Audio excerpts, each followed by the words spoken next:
and population growth. That's not necessarily a mystery or an accident.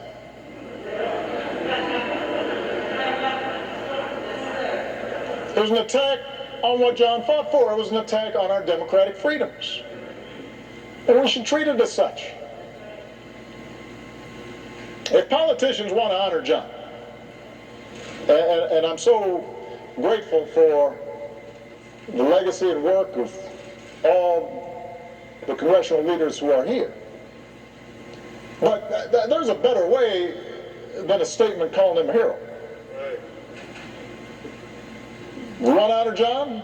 Let's honor him by revitalizing the law that he was willing to die for.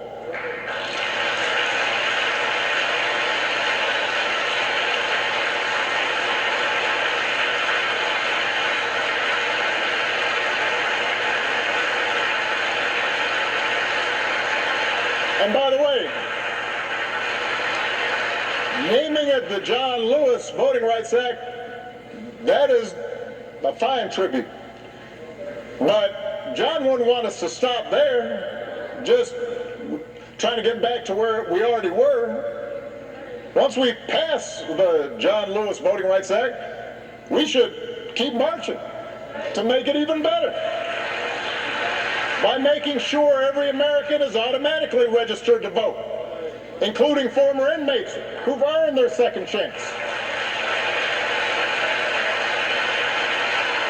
By adding polling places and expanding early voting and making Election Day a national holiday. So if you are somebody who's working in a factory, or you're a single mom who's got to go to her job and doesn't get time off,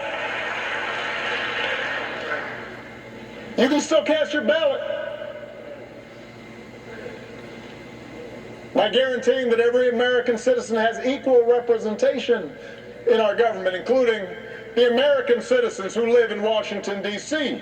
and in Puerto Rico. They're Americans.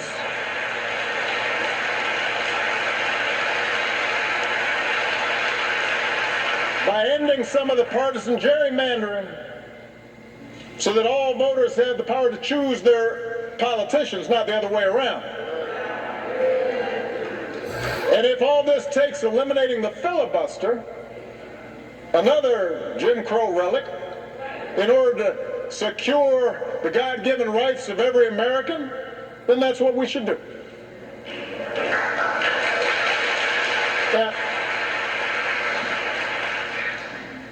even if we do all this, even if every bogus voter suppression law is struck off the books today, we've got to be honest with ourselves that too many of us choose not to exercise the franchise. Too many of our citizens believe their vote won't make a difference, or they buy into the cynicism that, by the way, is the central strategy of voter suppression, to make you discouraged, to stop believing in your own power. So we're also going to have to remember what John said. If you don't do everything you can do to change things, then they will remain the same. You only pass this way once. You have to give it all you have. As long as young people are protesting in the streets, hoping real change takes hold, I'm hopeful, but we can't casually abandon them at the ballot box.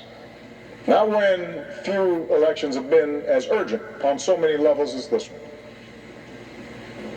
We can't treat voting as an errand to run if we have some time.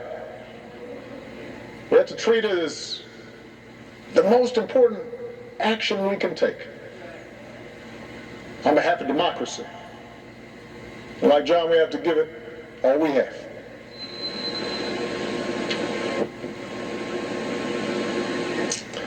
I was proud that John Lewis was a friend of mine. I met him when I was in law school. He came to speak